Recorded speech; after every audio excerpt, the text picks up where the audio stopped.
Welcome to the Global War Watch Network. We live in an era where, well, truth itself seems to be constantly up for debate, constantly reevaluated. And right now we're seeing this startling escalation in political rhetoric. We're talking accusations of treason, a real relitigation of past intelligence findings.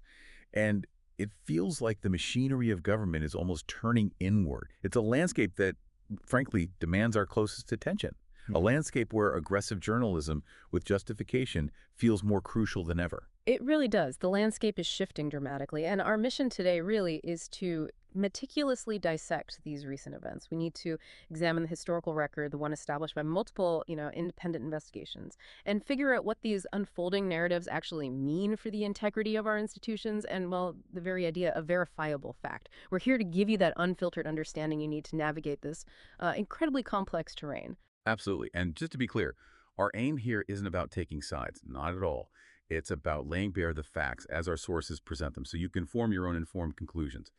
Now, for this analysis, we've drawn on a pretty comprehensive stack of sources. We've got detailed timelines of events, in-depth breakdowns of various investigations, from intelligence agencies, congressional committees, and also direct factual reporting from independent news organizations like the Associated Press. Every single piece of information we discuss, every detail, every quote, it comes directly from these materials. That keeps our focus squarely on the documented record. So let's unpack what's happening and really try to get to the core of these significant developments. Okay, so to begin, let's zero in on that recent firestorm, the one that erupted specifically around President Trump's accusations on July 22nd, 2025, and the immediate fallout, which was, well, pretty powerful. Try to picture the scene. It's the White House, right? A formal setting. The president is hosting a foreign leader, the president of the Philippines, no less. Usually these occasions are, all about diplomatic decorum, policy talks. Standard procedure, yeah. Exactly. But then there's this sudden, really jarring pivot. He shifts to this series of, frankly, unprecedented accusations delivered right there from the Oval Office. This is where the story takes a really unexpected turn. Our sources detail how President Donald Trump, during this public appearance, forcefully rehashes grievances about the Russia investigation. But it was much more than just rehashing. He explicitly, directly accused former President Barack Obama and other high-profile officials, James Comey, the former FBI director, Hillary Clinton, former Secretary of State and presidential candidate, and James Clapper, former Director of National Intelligence. He accused them of treason. Treason, that specific word. Yes, treason. The language was completely unequivocal. Our sources quote him directly saying it's time to go after people. Yeah. Now, making that statement on a national stage during a formal state visit that really set the tone for the political maelstrom that followed, it's a significant escalation, taking his, long-standing complaint to a whole new level, pushing for direct action against these individuals right from the highest office. And it's really crucial to grasp the specific gravity, the legal weight of that term, treason. Our sources are incredibly precise in clarifying its definition. In the United States, treason isn't just, a casual accusation or some political insult. It's explicitly defined right there in Article 3, Section 3 of the Constitution. It states, "Treason against the United States shall consist only in levying war against them or in adhering to their enemies, giving them aid and comfort." A very high bar. Extremely high. Our sources really stress that this legal definition is extraordinarily narrow, much stricter than how it might get thrown around in political talk. It requires an overt act, actual concrete evidence, and a specific intent to betray the nation, either by helping an enemy during wartime or trying to overthrow the government. The documents we've looked at are completely unequivocal. The conduct President Trump is describing, however much he objects to it, it simply doesn't meet this exceptionally high legal bar for treason. And that's precisely why these accusations against a former president, against other high-ranking officials, are explicitly labeled baseless in the material we've reviewed. Now, as you said, this isn't a brand new claim for the president, but its significance is just profoundly amplified by the context here. The sources point out that these claims are being made when administration officials are harnessing the machinery of the federal government to investigate the targets of Trump's derision. Right, that connection. Exactly. It suggests a potential link between the president's public words and the actual investigative powers of the state. And this raises a really pressing question for us. What are the broader implications when such severe, unsubstantiated allegations come from the very top? especially while government resources are at the same time being directed towards the people being accused. Our reports highlight how this isn't just like a theoretical worry. They detail how actions like this can lead to a demonstrable chilling effect on career officials. A chilling effect. How so? Well, making them hesitant, perhaps, to conduct investigations or provide, unvarnished intelligence for fear of future retribution. For instance, one study we looked at, it's cited in the materials, it documented a specific decline in internal reporting, whistleblowing within certain agencies during periods of similar rhetoric. It illustrates a direct impact on internal oversight and, well, transparency. That's a very strong concern raised by the sources then, this potential chilling effect. And it makes you wonder about the response. I mean, what does it mean when a former president, someone known for being pretty quiet post-presidency. Right, generally stays out of the fray. Exactly. What does it mean when he feels compelled to break that silence and engage directly in such a charged political debate? And that's precisely what happened here. Our sources highlight that Patrick Rodenbush, who's a spokesman for former President Obama, issued a very rare public response. The reports emphasize this point. Obama's office does not normally dignify the constant nonsense and misinformation flowing out of this White House with a response. Which is significant in itself. Hugely significant. It indicates a deliberate strategy, right? To stay above the political fray. Let the current administration's claims just pass without direct engagement.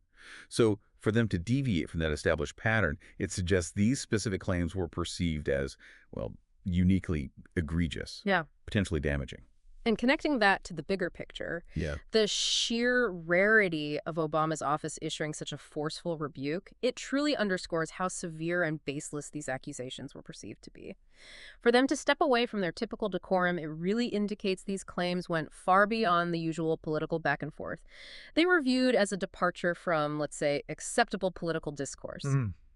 The response itself, as detailed in our sources, it was pretty sharp, quite unreserved. It labeled Trump's claims outrageous, bizarre, ridiculous, and, quote, a weak attempt at distraction. Now, this isn't just a political counterpunch. It's a statement that this kind of rhetoric is considered beyond the pale, even in today's, highly charged environment. And this brings up an important question for us. What level of political rhetoric is deemed unacceptable? And what are the long-term consequences for the health of political discourse, for the integrity of our institutions when those lines get blurred or crossed? The rarity of Obama's response, it speaks volumes about the perceived threat to factual integrity, to institutional norms. It highlights a moment where the previous administration clearly felt compelled to defend the fundamental veracity of past investigations and the reputations of former officials, rather than just dismissing it as, more political noise. Okay, so let's shift gears slightly. Just days before these explosive accusations from the president. The timing again. Right, the timing. A new intelligence report emerged, and it seemingly provided a kind of political lifeline for these very claims, or at least it tried to reframe the context. This was the Director of National Intelligence, Tulsi Gabbard's report, released the Friday right before July 22nd, 2025. Our sources explained its stated purpose quite clearly, attempting to downplay Russian interference in the 2016 election. And further, that it represents the Trump administration's latest attempt to rewrite the history of the Russian investigation, end quote. Now, that's not a small claim. It suggests a deliberate effort to alter public perception of a well-documented historical event using an official intelligence product. Yeah, and one of the most fascinating aspects of this report, as outlined in our sources, is its incredibly narrow focus. The specific content highlighted by DNI Gabbard's report. It was a collection of Obama administration emails. These emails supposedly showed that officials, back then, concluded Russia had not hacked state election systems with the goal of manipulating votes. Okay, so that sounds like a big deal on the surface. It does, but our source material immediately provides crucial context that really complicates that seemingly straightforward finding. The reports note that the Obama administration never suggested otherwise regarding the manipulation of state election systems, even while it was exposing other means of Russian interference. Okay, so that distinction is key. It's absolutely critical, and it's important to elaborate on it. The Obama administration's consistent position, publicly and privately, going back to 2016, was that Russia did not directly alter vote counts by hacking the election systems themselves, things like voter registration databases or ballot counting machines. But at this point, the one DNI Gabbard's report emphasizes, it doesn't negate the extensive evidence of other much broader forms of Russian interference that the previous administration did expose. Like the hacking and leaking. Exactly, like the hack and leak operations targeting Democratic emails, like the widespread covert influence campaign using fake social media accounts, fake posts, trying to sway public opinion, sow discord, and other efforts too. So the question really becomes, why emphasize a point that was already clearly understood, something never truly contested by the previous administration's public statements or intelligence assessments? Mm. Our sources suggest the selective framing aims to create a sort of false impression, like it's a new discovery that fundamentally changes our understanding of Russian involvement. It really appears to be a deliberate attempt to shift the public narrative by focusing on a specific, limited aspect of the broader interference, maybe to create doubt about the overall conclusion that Russia meddled. So if the report's narrow focus didn't really break new ground on, direct vote manipulation, what was its immediate impact politically? Because this report wasn't just about history, was it? It seemed undeniably about shifting political fortunes. We're talking specifically about DNI Tulsi Gabbard standing with President Trump, which apparently recovered quite dramatically. Yeah, the sources quote Trump's praise directly, and it's pretty effusive. He said, "She's the hottest one in the room right now," and added, "Tulsi, great job, and I know you have a lot more coming." Wow. That's exceptionally high praise, especially considering. Considering what happened just 1 month prior. Exactly. Hmm. Our sources note that just 4 weeks before this report, Trump had publicly said Gabbard was wrong for expressing her belief that Iran wasn't building a nuclear weapon. A major foreign policy disagreement. Right. And that disagreement seemed to put her standing within the administration in question. So this rapid turnaround in presidential favor right after the release of this specific intelligence report, it really illustrates just how quickly political winds can shift within the administration, and perhaps what kinds of actions can influence those shifts. Connecting this to the broader context, this rapid shift in DNI Gabbard's standing, it powerfully illustrates the fluidity of political alliances and the immense power of narrative alignment within the current administration. The ability to recover standing with the president, as our sources highlight, seems intimately tied to supporting or maybe generating narratives that directly align with the president's existing grievances, especially grievances concerning the Russia investigation. So alignment over substance, maybe? It suggests that the perceived value placed on an official might be less about, traditional metrics like intelligence, objectivity, or expertise, and more about their capacity to advance a particular political narrative that resonates with the executive branch's agenda. And this raises a crucial question for us to consider. What are the implications for the objectivity, the integrity of the intelligence community, when its perceived value by the highest levels of government seems to correlate so directly with its political utility to the executive? Yeah, that's worrying. Our sources suggest this dynamic can create a kind of pressure on intelligence agencies. Pressure to produce findings that are politically palatable. And that could potentially erode the nonpartisan foundation that's absolutely essential for credible intelligence assessments. It points to a situation where policy alignment might, at times, appear to outweigh previously stated disagreements or even established facts. Okay, so with the report's content and its political implications laid bare, it's maybe not surprising that it didn't go unchallenged. Not at all. The condemnation from leading Democrats was swift, sharp, immediate. Our sources detail the pushback from figures like Senator Mark Warner, he's a top Democrat on the Senate Intelligence Committee, and Representative Jim Himes, a senior Democrat on the House Intelligence Committee. Their criticisms were direct, unequivocal. They publicly stated the report was factually flawed and politically motivated. That indicates a really deep-seated concern with the very nature and intent of the report itself. And what's truly striking here, as detailed in our sources, is the core concern articulated by these Democratic leaders. It's the politicization of the intelligence community. Senator Warner, for instance, specifically accused DNI Gabbard of weaponizing her position to amplify the president's election conspiracy theories. Weaponizing her position, strong words. Incredibly serious accusation. It suggests that intelligence, which is supposed to be objective, nonpartisan, focused solely on unbiased assessments of facts and threats, is instead being manipulated, biased, to serve a specific political agenda rather than providing, the unvarnished truth.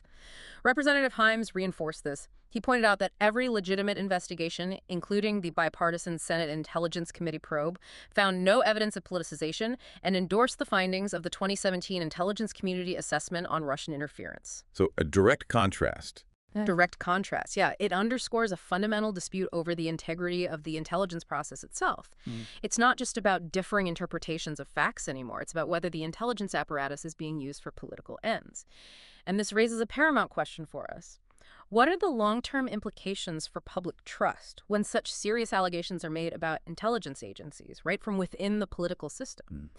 Our sources underscore that when the public loses faith in the objectivity of its intelligence community, it becomes incredibly difficult for citizens to discern between legitimate intelligence findings and politically influenced narratives.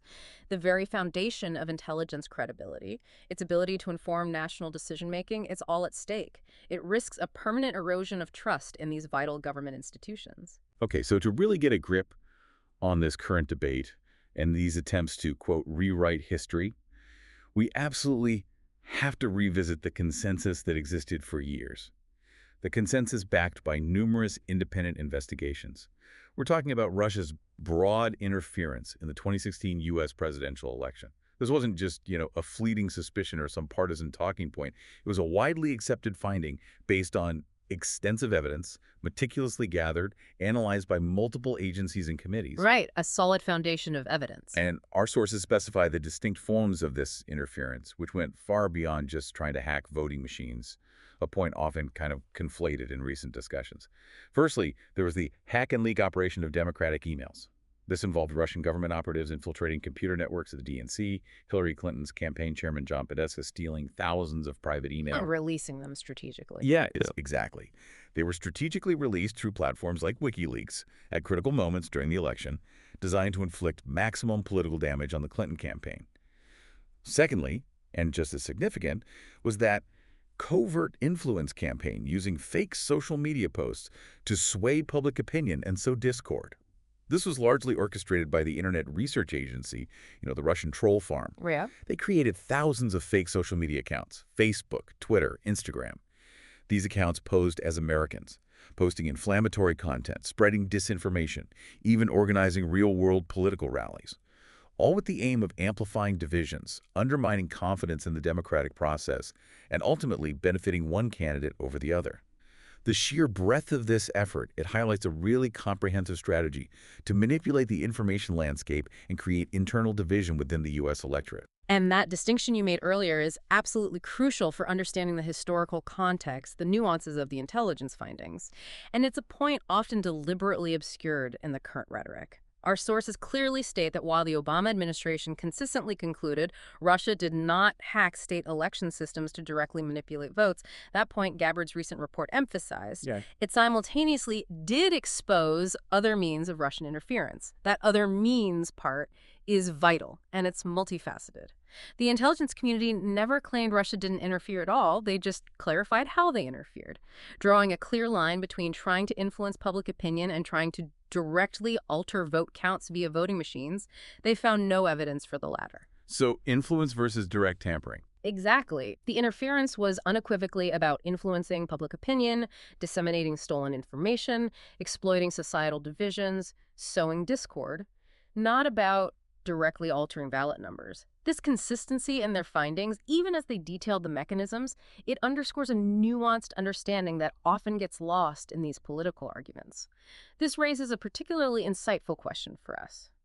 If this distinction between direct vote manipulation and these broader influence campaigns was already crystal clear in the original intelligence findings, why is there such a persistent, concerted effort now to conflate not hacking election systems to manipulate votes with no interference at all? Yeah, what's the goal there? Well, our sources suggest this tactic serves to undermine the credibility of the entire Russia investigation. By focusing on a narrow, easily misunderstood point, it allows for the rewriting of the historical narrative to suit a particular political viewpoint. It's a battle not just over facts, but really over the interpretation of history itself. And it wasn't just one agency or one report that came to these conclusions, right? No. Multiple independent inquiries conducted by various government bodies reached strikingly similar conclusions about Russian meddling. That's a crucial point. Consistency across different bodies. Yes. Our sources detail these consistent findings from investigations with different mandates, different political leadership, all independently documenting Russia's involvement in 2016. Think about Special Counsel Robert Mueller's investigation. His multi-year probe finished in 2019, extensively documented Russia's interference campaign and its connections to the Trump campaign. Now, while Mueller's report found insufficient evidence to establish a criminal conspiracy between the campaign and the Kremlin. Which is an important finding in itself. Absolutely. But it did conclude that the Trump campaign welcomed the Kremlin's help. The report laid out numerous contacts between Trump campaign officials and Russian individuals or entities, and detailed how the campaign anticipated and benefited from those Russian efforts. Then you have the House Intelligence Committee report. Although its public form was maybe less detailed because of partisan disagreements then, it also documented Russia's meddling. Right. Even more compelling, perhaps, is the bipartisan Senate Intelligence Committee report. That concluded its exhaustive work in 2020. And this committee, notably, was led by then-Republican Senator Richard Burr. And later, the completion was overseen by then-Republican Senator Marco Rubio, who is now President Trump's Secretary of State. That bipartisan Republican leadership aspect is really significant. It adds immense weight and credibility, doesn't it? It transcends partisan lines. Finally, the Intelligence Community Assessment, the ICA, from 2017. That combined findings from the CIA, FBI, NSA. It also made these findings public, and its conclusions about Russian interference were subsequently endorsed by multiple legitimate investigations, including that very bipartisan Senate Intelligence Committee probe. Connecting this to the larger strategic picture, the convergence of findings from such diverse, politically varied bodies, a Republican-led Senate committee, a special counsel appointed by the Justice Department, a consensus assessment from the entire U.S. intelligence community. It lends immense, almost irrefutable weight to the established fact of Russian interference. It's not one source, not one political party making these claims. It's a chorus of independent inquiries, each with distinct methods, distinct oversight, reaching fundamentally similar conclusions. Yeah, that consistency is hard to ignore. It really is. This consistency across investigations, despite different mandates, leadership, political environments, it solidifies the understanding of Russia's actions in 2016, makes it a well-established factual record. Which brings us to a critical question our sources implicitly raise. Why?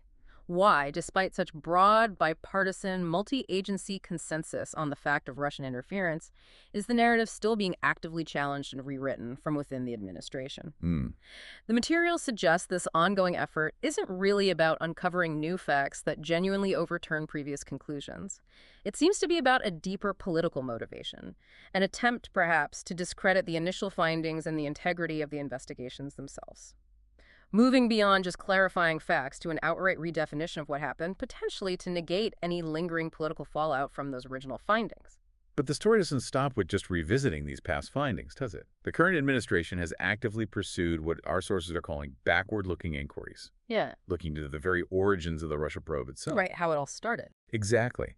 This isn't just about rereading old reports. It seems like a systematic re-examination of how the initial intelligence assessments were made, how the investigation got off the ground. Our sources detail CIA Director John Ratcliffe's involvement here. He, quote, ordered a review re-examining the 2017 Intelligence Community Assessment on Russian interference, end quote. That suggests a real scrutiny of the foundational intelligence that underpinned a lot of the subsequent investigations. And what's particularly insightful from the sources about the outcome of Ratcliffe's review is the subtle yet really crucial distinction it makes.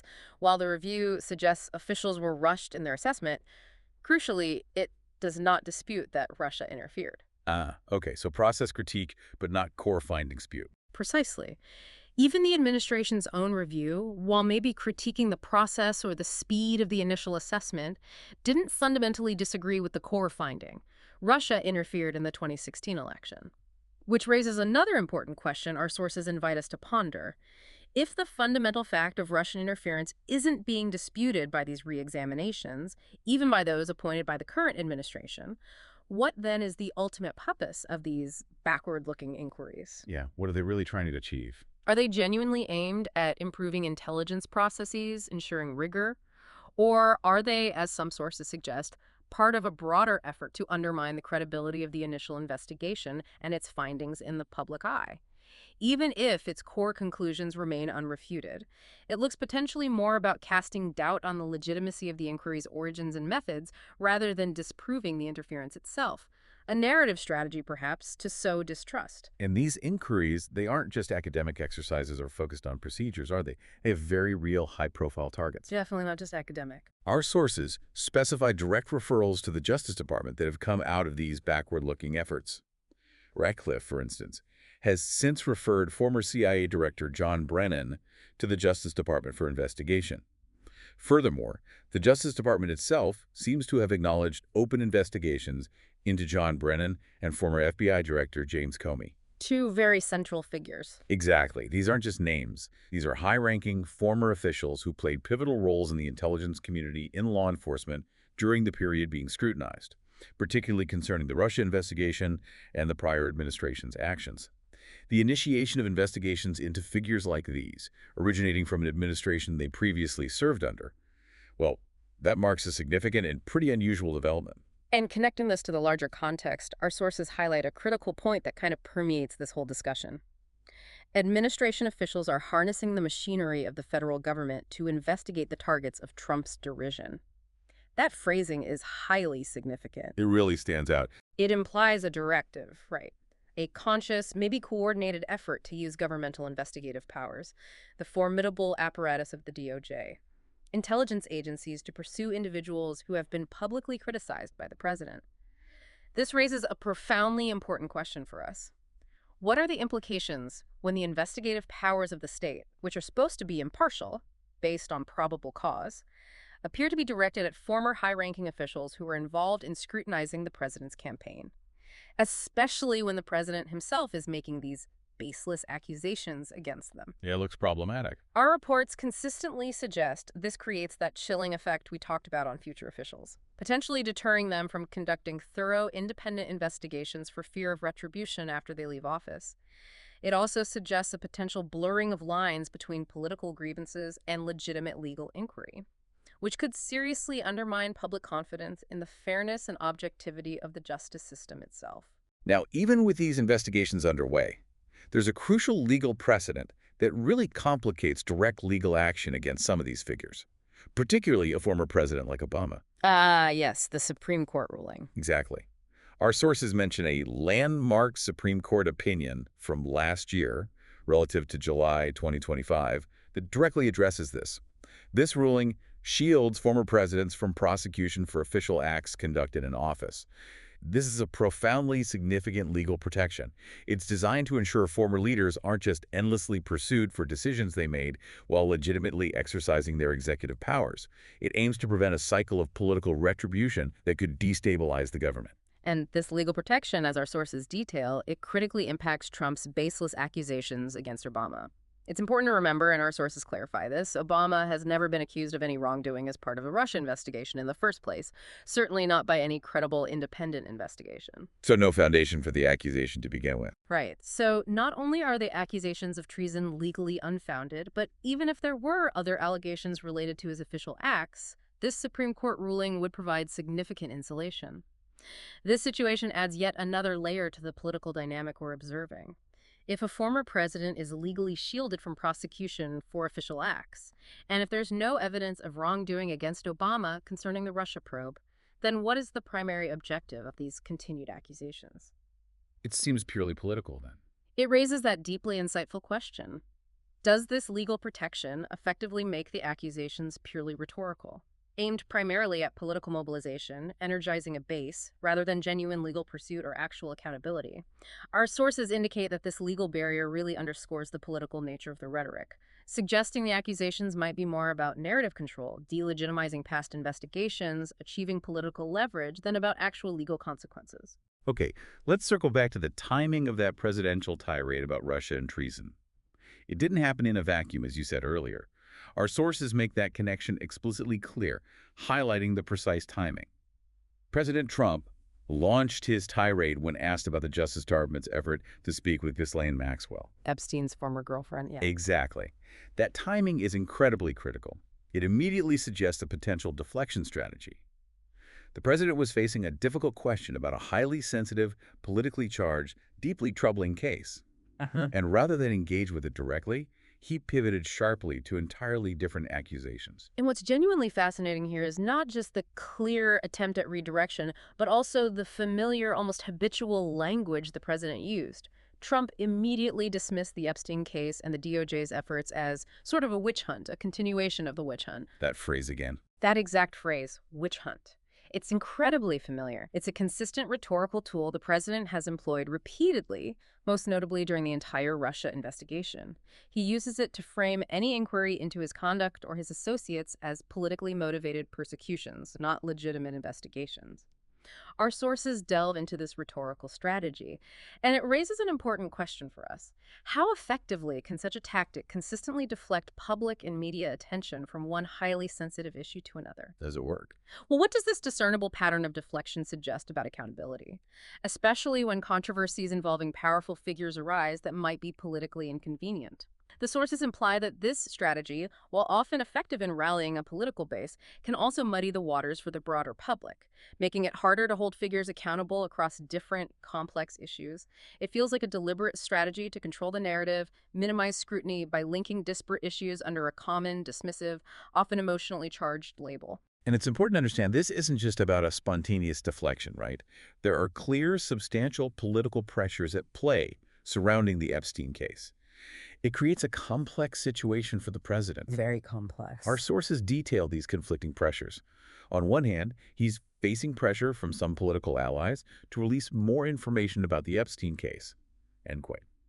That implies a desire from within his own political orbit for more transparency, or maybe for certain information to come out that might implicate others. On the other hand, Democrats suggest he resists due to his past association with Epstein, pointing to a potential conflict of interest maybe, or a desire to avoid scrutiny of his own historical ties to the financier. And the denials. Right. The sources also explicitly note Trump's denials. He denies knowledge of or involvement with Epstein's crimes and said he ended their friendship years ago. This really highlights the tightrope he's walking, trying to manage a politically sensitive issue that could, depending on how it unfolds, alienate parts of his support base or reignite unwelcome past associations. Connecting this to the larger political landscape, our sources describe this complex maneuvering as Trump, quote, trying to unify a political base at odds over the Jeffrey Epstein case. This highlights how disparate controversies can just intertwine in the political arena, creating profound challenges for leaders and for the public trying to understand these dynamics. A leader's past associations, even if denied or minimized, can become fodder for current political struggles, forcing them to address issues they might strongly prefer to avoid. This brings up a critical question for us to explore. How do political figures navigate highly sensitive issues that might alienate parts of their base, especially when those issues have significant moral or legal implications or carry historical baggage? And what specific role does rhetoric, like that witch hunt narrative, play in that navigation, both to unify one's base and to deflect broader scrutiny from the media and the public? Our sources show it's a constant, delicate balancing act between political survival, controlling the narrative, and managing public perception in the face of uncomfortable truths or challenging questions.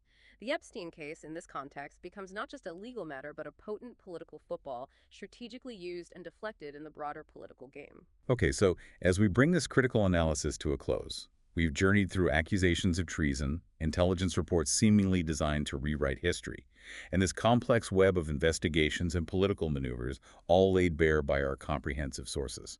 To recap the core tension, it really lies squarely between, on one side, the consistent established findings of broad Russian interference in 2016, findings backed by multiple bipartisan investigations spanning years. And on the other side, President Trump's baseless claims of treason against former officials, coupled with DNI Gabbard's recent report, which, as our sources suggest, is attempting to downplay or selectively reframe aspects of that interference. A clear clash of narratives. Exactly. And throughout this entire discussion, it feels worth re-emphasizing the indispensable role of independent journalism. Our sources point out the Associated Press's unwavering commitment to factual reporting, being the most trusted source of fast, accurate, unbiased news in all formats. This deep commitment to objective fact-finding, reporting only what's verified and documented, it stands in stark contrast to the politically motivated narratives we've been discussing.